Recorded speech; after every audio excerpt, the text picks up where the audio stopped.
नमस्कार, मैं हूं सुरेंद्र सरदाना और आप देख रहे हैं खबर एनबी। इस समय जो मैं आपको तस्वीरें दिखा रहा हूं, ये वो हृदय विदारक तस्वीरें हैं जो कि एक किसान के खेत की तस्वीरें हैं।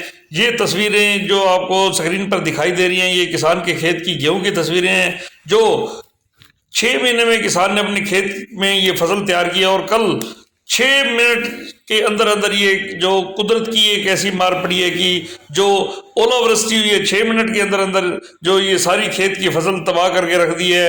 और खेत में जो किसान अपनी जो वेदना है वो प्रकट कर रहा है और आगे बीमा की राशि मांग कर रहा है, और उसकी निगाह अब सरकार पर टिकी हुई है। और जो ये आप देख रहे हैं, ये वीडियो उस समय की है जब खेत के अंदर ये ओलावृष्टि हुई थी। और बिल्कुल ये जो सामने सफेद दिखाई दे रही है, ये कोई कांच की गोली या और कोई अन्य चीज नहीं है, बल्कि ये कुदरत का एक कहर है जो आसमान से बरसा। और कल दोपहर को जैसे ही बिल्कुल अभी धूप निकली हुई थी, लेकिन एकाएक ही आसमान से एक कहर गिरा जो कि किसान के अरमानों को चकनाचूर करके रख दिया।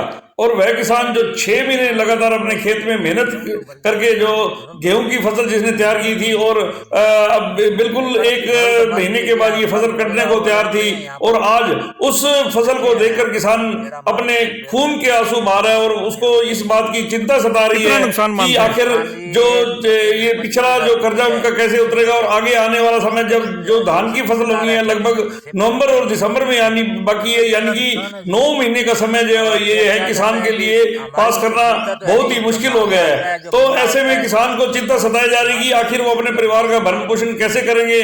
तो किसान के अलावा जो यानी कि जमींदार और किसान में भी फर्क है। जमींदार के खेत में जो मजदूर काम करते हैं उनको वास्तव में तो उनको किसान बोला जाता है, उनको भी ये चिंता सताई जा रही है कि जो उनके बच्चे अब कैसे पलेंगे। तो आइए उन जो किसान है जो खेत में मेहनत करते हैं, मेहनत के लोग हैं, वो उनकी क्या मांग है और उनका क्या कहना है आज की इस ओलावृष्टि को लेकर कि वो सरकार से क्या मांग करना चाहते हैं। और जो अपने खेत के मालिक हैं जिनके खेतों में वो काम करते हैं, उनसे वो क्या अपेक्षा रखते हैं कि उनके साथ जो वो किसान जो खेत में काम कर रहे हैं कि कैसा बर्ताव किया जाए, और सरकार जो बीमा या मुआवजा दे और उनके परिवार का जो भरण पोषण हो सके। तो आइए सुनते हैं उन किसानों की जुबानी, उन मजदूरों की जुबानी जो खेतों में काम करते हैं और हिस्से पर काम करते हैं। तो एक किसान जिसके खेत में ओलावृष्टि से फसल का नुकसान हुआ और अपने खेत में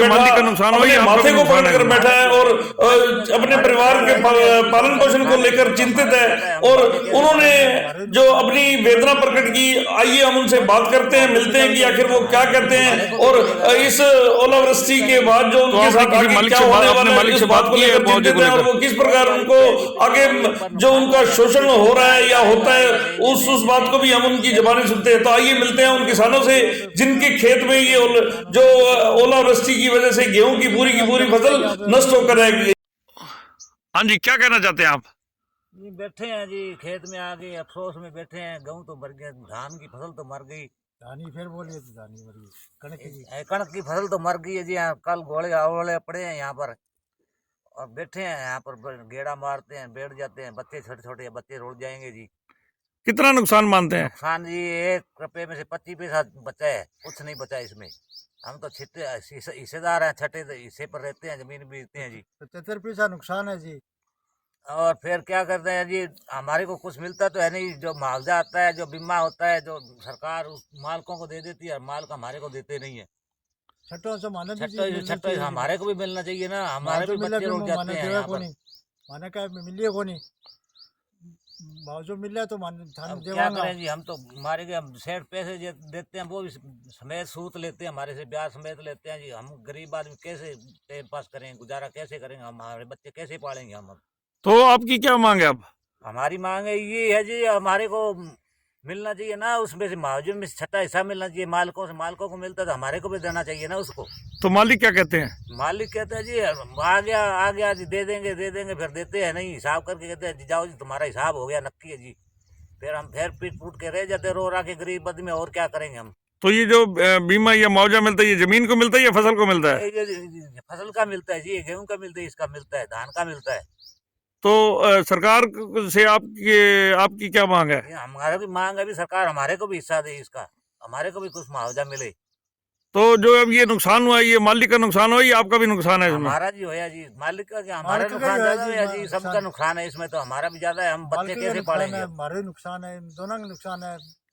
मालिक ने मुआवजा मिलेगा तो मालिक हमारे माने कुछ भी हमारे दिया को भी मिलेगा ना, हमारे को मिलता नहीं है। तो आपने किसी मालिक से बात, अपने मालिक से बात की है मुआवजे को लेकर? कि बहुत बारी किया जी, पिछली बारी एक बार नुकसान हुआ था, जब भी कह के आएगा आएगा आएगा, देंगे देंगे देंगे, दिया नहीं। जो ना टाइम में नुकसान हो गया कौन मिलियो, अब फिर अब कणक के टाइम में नुकसान हो गया, अभी फिर कौन मिलियो माने।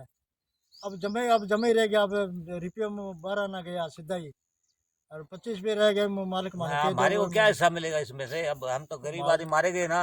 कितने समय के लिए आप ये खेत में बिजाई करते हैं ये? ये अब फसल आएगी तो 9 महीने के बाद आएगी, ये तो 5 महीने की खेत, 6 महीने की खेती है। तो 6 महीने आप अपना पेट कैसे भरते हैं? हम कोई ब्याज से सेठ से चकेंगे, वो सेठ ब्याज लेगा हमारे से।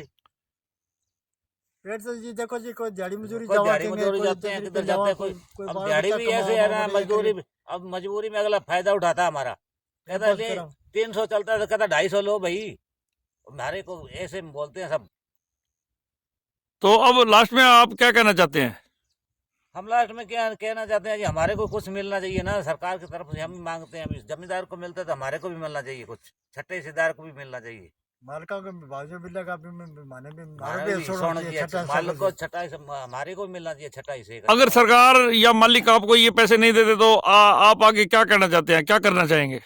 जी हम आगे फिर क्या करेंगे, फिर उसके बंदे पड़े हैं, बस ब्याज खाए लगाया जाएगा सेठ, बस टाइम पास तो करना, बच्चे तो हमारे को पालने ही पड़ेंगे जी। तो फिर क्या आप उनके बंदो मजदूर बनकर रह जाएंगे या फिर कहीं और काम करेंगे? क्या फिर बंदे तो पड़े हैं जी, पैसे उतरेगा नहीं, ऐसे बंदे पड़े हैं, अगला रोब से काम कराएगा। वो तो जी हमारी मर्जी है जी, बिन किन्ने जिन्हें हमारे सुविधा लागे बच्चा पढ़ा के भी नहीं जावांगा मैं।